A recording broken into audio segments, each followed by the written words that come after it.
So just before we get into this episode, I wanted to let you know about a new resource available on our website. The healing process after leaving an abusive relationship can be challenging to navigate. There are plenty of different resources available, but all of that choice can be overwhelming. This is the reason I decided to create a directory of trauma coaches and therapists that work with survivors of domestic violence. They are able to provide a safe space for you to share your experience while also being able to guide you through the healing process. If you'd like to view our coaching directory, just head over to our website, afterdarkpodcast.com.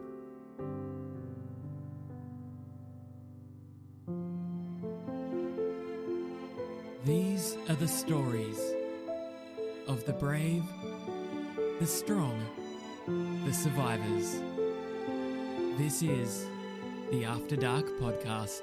If you can make it through living in abuse, you can so make it through life after abuse. You know, like you're going to push through, and you've just gone through one of the worst experiences, and so if you imagine what kind of strength that takes, you're going to be okay. But if I could even just help one person just to leave sooner, then that would be amazing. This is episode 37 of the After Dark Podcast.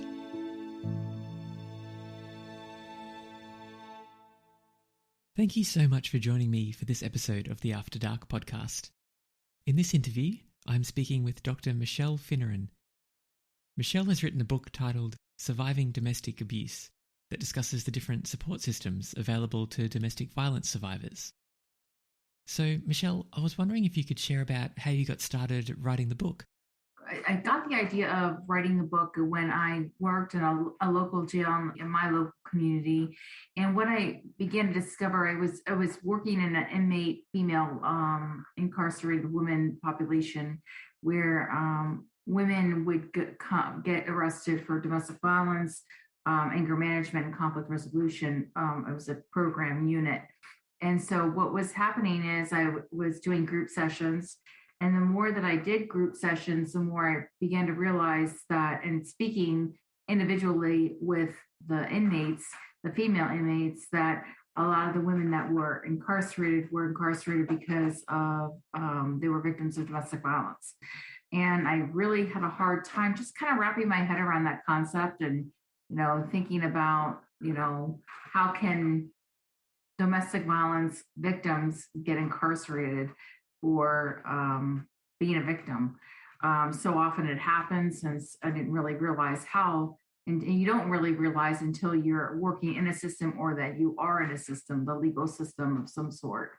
So I went to my dissertation chair at the time and I explained to her what I was coming up against, and she told me to go to the literature and see what types of supports victims or survivors have to abolish their domestic abuse relationships. And at the time of doing my dissertation, there wasn't a whole lot of research on formal or informal support. So that's where the idea and the concept began. And then what I had to do, the barrier that I ran against was trying to get actual participants to interview. So it was a phenomenological study, a qualitative study, where I interviewed 90-minute interviews on domestic violence survivors. And doing those interviews was the most eye-opening, transformative experience that I've had professionally or academically. Yeah, so prior to this, did you have much experience within the area of domestic violence? Not so much until I worked in that local jail. Not so much, no. Previously I worked in community mental health centers, which, with chronically mentally ill clients, but not in a setting quite like this. So throughout your time interviewing these survivors, did you notice any recurring themes? When I started speaking to the survivors, what I began to realize is there was a certain criteria that I utilized to interview the participants. One of them was you had to be 18 or older. You had to have had some sort of domestic violence relationship a year or thereafter. So these are not actual victims, they're survivors. and you've had to use some sort of formal or informal supports. And when we talk about formal supports, we're talking about law enforcement, we're talking about mental health counselors, we're talking about lawyers or attorneys or judicial system, clergy or medical, anything medical staff. And then or informal supports, talking about parents, mother, father, relatives, family members, friends, coworkers, and supervisors. So I got a gist of a little bit. The barrier was trying to find participants. And what I did is I teamed up with local community mental health centers in the area and was able to facilitate participants through their help. So did you notice that there was a specific support system that the survivors gravitated towards? One of the biggest ones was definitely law enforcement. Law enforcement seemed to be the ones that victims went to the first and primarily mostly to get the help they needed. There were some pros and cons to women using law enforcement as a support. One of the things that a lot of the survivors discussed was that a lot of law enforcement don't have the empathy or the sensitivity to deal with the victim population as such, and so that a lot of them felt re-victimized in a way, and kind of like they weren't being taken seriously. I was just wondering, can you share a little bit more about the formal support services? Sure.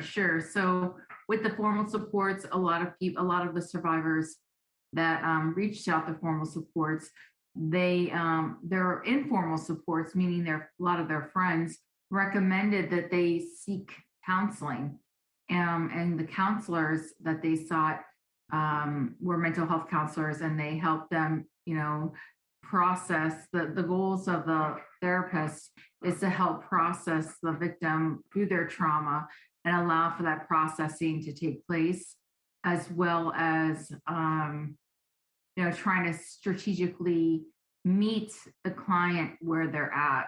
And I felt like one of the things that I discovered while interviewing some of these survivors is a lot of therapists weren't really keen on doing that. They were just really quick on making a safety plan and getting them out of a dangerous relationship, rightfully so.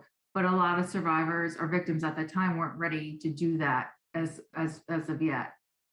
So it was challenging for the victim who was seeking the help at times, because they wanted to get the help, but they needed the therapist needed to meet them where they were at. So did you find that there were some obstacles that the survivors had to overcome when it came time to ask for help? Yeah, that's a very good question. I feel like there definitely were some barriers for the victims at the time to reach out for help. A lot of it is just feeling like humiliated or embarrassed that you're even in this position or in this abusive relationship. What people don't realize that it can really happen to anyone if you're not keen on the key red flags that might be present when you're dating a partner. But there was a lot of embarrassment and a feeling of a shame surrounded, which prevented women from reaching out for help. There's also like a feeling that if I'm not bleeding out or close to death, then I might not be in an abusive relationship kind of mentality. And that's really not how it really works. You can be in an abusive relationship and not have blood. And there was one. I remember one survivor that I was speaking to said they were just kind of felt like little slaps of humiliation, little slaps of embarrassment, little slaps of humiliation, where there wasn't like blood, there wasn't bloodshed, but there was still emotional and physical unwarranted touch. Yeah, I think that's so important to point out that domestic violence can be more than just physical, and it can take many forms. Absolutely. But law enforcement and other people they need tangible evidence. So it's a very reactive system that when there is, they usually can make an arrest when there's actual like visible tangible evidence like a bruise or blood or whatever the case may be. So, in regards to other formal support services, were there other common responses that you remember hearing throughout the interviews? I found that a lot of times with the judicial system, they really were able, the judge was able to assess and ask the victim what she wanted to see happen, and gave her a voice and gave her kind of like a little bit of empowerment to kind of really step up and step out. And a lot of the women felt very embraced by the judicial system, who were able to have them speak as to what they wanted and needed at that time. So that was pretty helpful. In the book, excuse me, in the book, in each formal and informal support, I write down recommendations for the formal and informal supports as to if anybody is in a position where they're helping professionally or personally a victim of domestic abuse, what to say, what to do, what not to say, what not to do, what's deemed helpful, what's not. So I think those recommendations in the book were important to kind of elaborate and illustrate for the providers or the family members that were helping out in these situations. One thing that I really appreciated when reading your book was the chapter summary that you provided. You did such a great job of explaining each support service and provided really clear and practical advice. Thank you. Thank you. It is about cleaning up the system a little bit better and making it a little bit more proficient and efficient. I'm really glad that you were able to conduct these interviews and give a voice to domestic violence survivors. I'm telling you, Isaac, the interviews that I did were absolutely the most profound thing I've ever done professionally or academically. Like I said before, these interviews, and they were 90-minute interviews, and they were based on a semi-structured format where I would state a question and then utilize semi-structured to follow up questions. And I'm telling you, I just felt so honored and blessed that I was able to attain participants that were willing and able to step up and step out to help make this book a possibility. So, were there any challenges you had to overcome when it came time to start this project? Yes, it wasn't easy because, after a month of sitting there, I was like, okay, so how is this going to happen? How am I supposed to do this? They're not going to come to me, I have to go to them. So what I did is I teamed up with local community mental health centers, a police victim advocate program. I teamed up with a sexual assault treatment center. I teamed up with just the local communities in the area where I could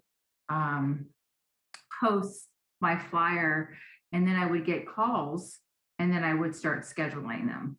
Did you find that some of the survivors would prefer to just use either formal or informal support services? I think that's the other way around. I think there are a lot of people that were hesitant to go with their informal supports.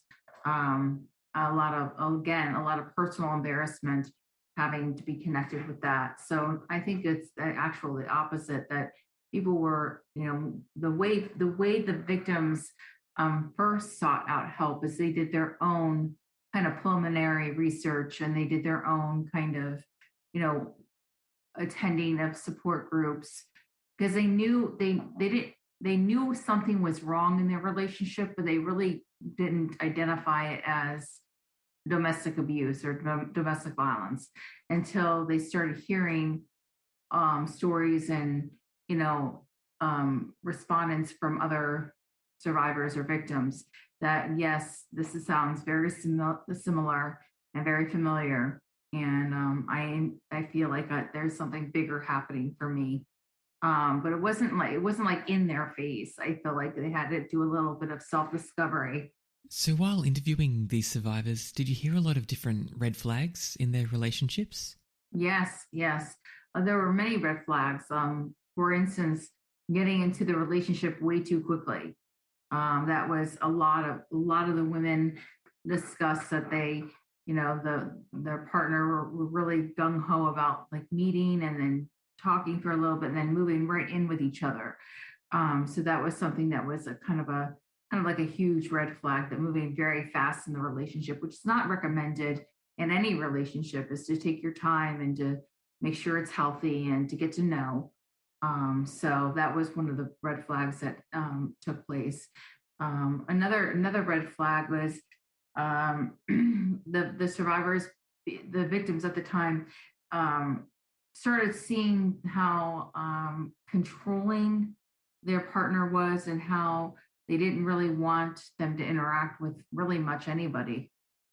And that was kind of the way that the perpetrator, their partner, would isolate them and alienate them from their loved ones and from their family and friends. Yeah, I definitely noticed a similar trend when interviewing survivors as well. I often heard about how their abusive partners would relocate them to a different town and isolate them from friends and family.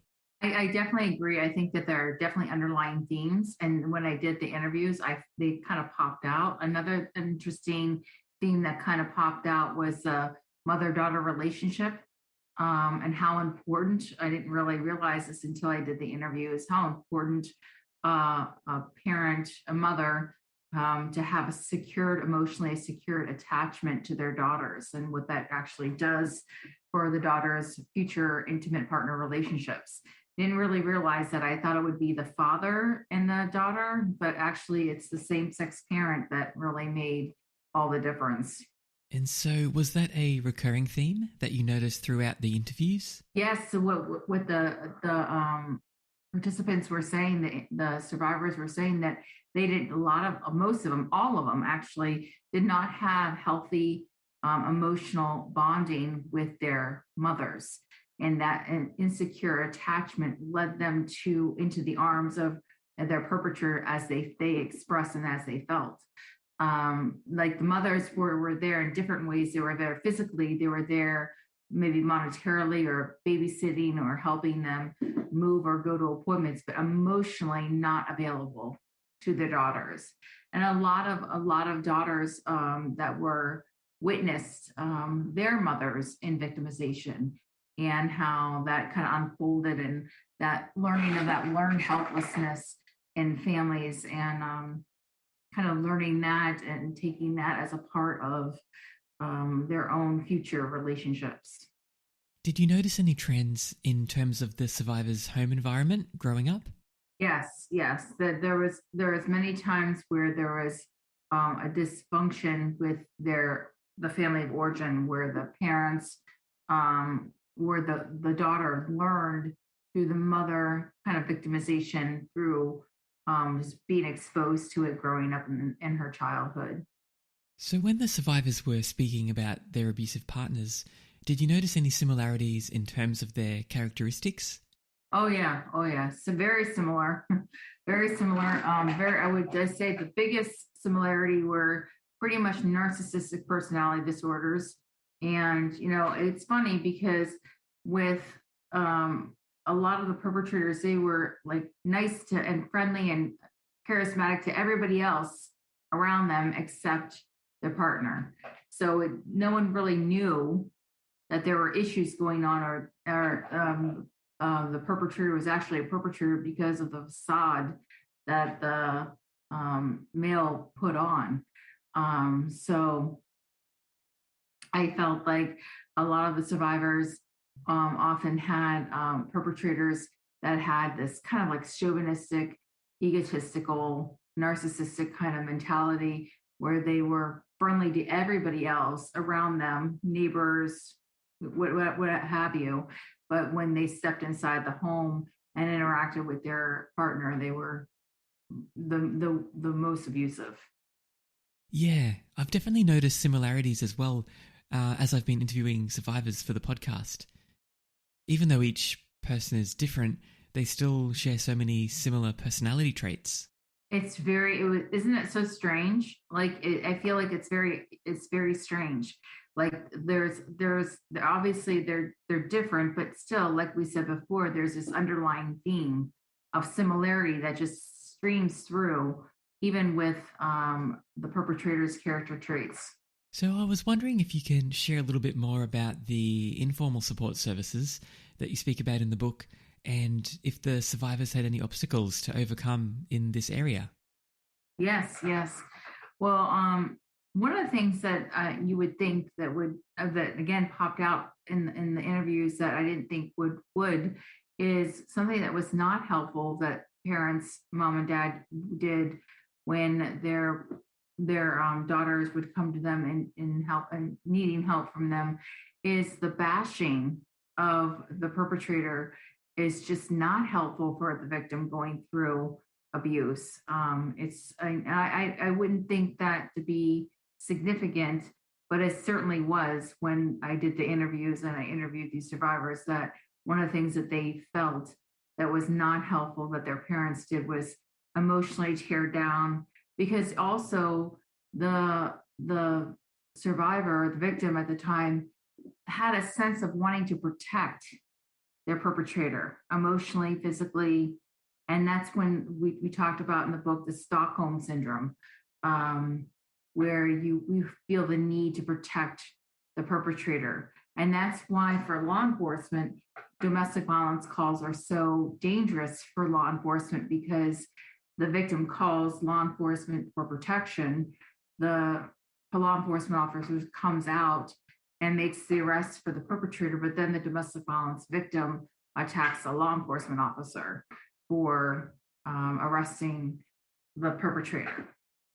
And a lot of it has to do with just, the victim's fear of retaliation or more abuse or, them getting out in 3 or 4 days and then having to face the repercussions of making that call. Have you heard anything like that during your podcasting? No, I haven't heard that kind of situation occurring with the survivors that I've interviewed, but I do ask if they can share how they eventually left the relationship. I have found, though, that most of the survivors have a plan in place so that when the opportunity arises, they can seize the moment and escape the relationship. What I found is that escape time, and that what therapists do that with their clients, they develop a safety plan. That escape time, when that window period when there is time to escape, is for the victim the most dangerous time for them physically, because now they're gone or they've left, and now the retaliation and the wanting to get back at the victim is heightened now. So do you think that this comes back to an issue of the abuser losing control of the situation? Yes, it's a definitely, with domestic violence, there is definitely the power and control wheel that is very prevalent in this situation, yes. It must be so challenging to be in that situation when you've got to have a plan to escape the person that's supposed to love you. Yeah, it's very challenging. And, when law enforcement go to these houses for when they get these calls, they have a very hard time wrapping their head around why do I keep coming back to this house? Why do I keep having this? Why do we keep still having the same situation? And it's that traumatic emotional bonding that the perpetrator and the victim have with each other that creates such a problem for women to leave. And that's why it's really not a fair comment when people say, why don't you just leave him? Why don't you just go? It's just there's so many components that manifest that make it not just one simple answer as to why you can't just leave. A lot of it is an emotional attachment as to why they are unable to break free. Did you find that some of the survivors had attempted to leave the relationship multiple times? Absolutely. The average of that is about eight attempts of trying to actually leave, and then so the average used to be 7, and now it's 8. Yeah, research has shown. Were there any other things that stood out when you were researching the informal support services? What was really helpful if there was an informal support that also acted as a formal support, like a family or a friend that was in law enforcement, or a family or a friend that was a counselor, or a family and friend that was an attorney. That was very helpful because they got the best of both worlds, right? They got an informal support that was also a professional support as well. So that was very helpful. I had one survivor to discuss how when she worked at the law firm, she was very hesitant about speaking to her boss. And her peers and her coworkers tried to encourage her too.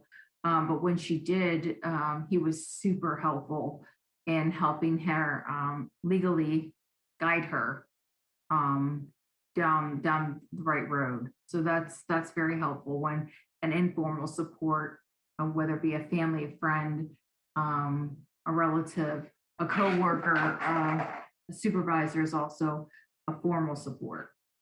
So I normally ask this question to the survivors of domestic violence that I interview, but I'd be interested to hear your perspective on it. What kind of advice would you give to somebody that is in a relationship with a survivor of domestic violence? Yeah, that's a great question. No, that question has never been posed to me. I just feel like having the survivor, obviously you don't want to create and have old relationships bleed into new ones. So if the partner is discovering that there is some bleed into their relationship, asking and discussing, maybe getting some help so the relationship that they're in can be actually healthy moving forward. And just being patient. And a lot of women don't want to disclose everything that's happened in their past to their current partners, and rightfully so. It's kind of like, again, that seeking out for help and omitting all these things that have happened to you, but just being patient and realizing that some of these things might come up in your current relationship, and to try to recommend if it gets to a point where knowing when to need professional help. And then what advice would you give to somebody that might be currently in an abusive relationship? Yeah, that's also a very good question. A person, a victim will, they'll know that when it's time for them to eradicate their abusive relationship. No one can really tell anybody what to do. Even formal supports can't really tell somebody who's not ready what to do. So I guess the best advice I could give is do your due diligence and try to research and talk to other people. And obviously, if there's an instant or intuitive feeling that something is wrong, then you might want to tap into that a little bit deeper. As a therapist myself, as a clinician, you obviously want your clients to err on the side of caution, and safety.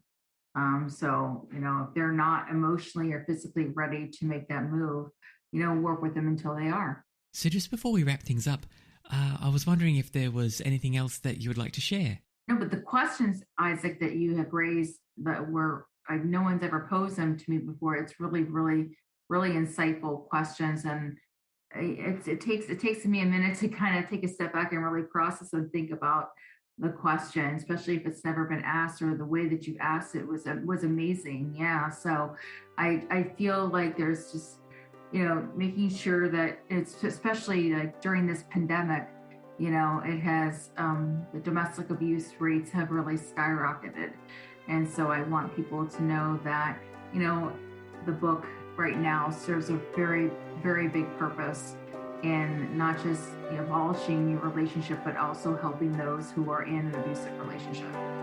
Thank you so much for taking the time to listen to this story of hope.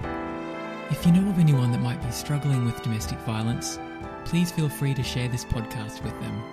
If you believe in the value of sharing these stories and would like to donate to show your support, I'd really appreciate it. To find out more about donating, please visit afterdarkpodcast.com/donate. So, until next time, my name is Isaac Morano, and this is the After Dark Podcast.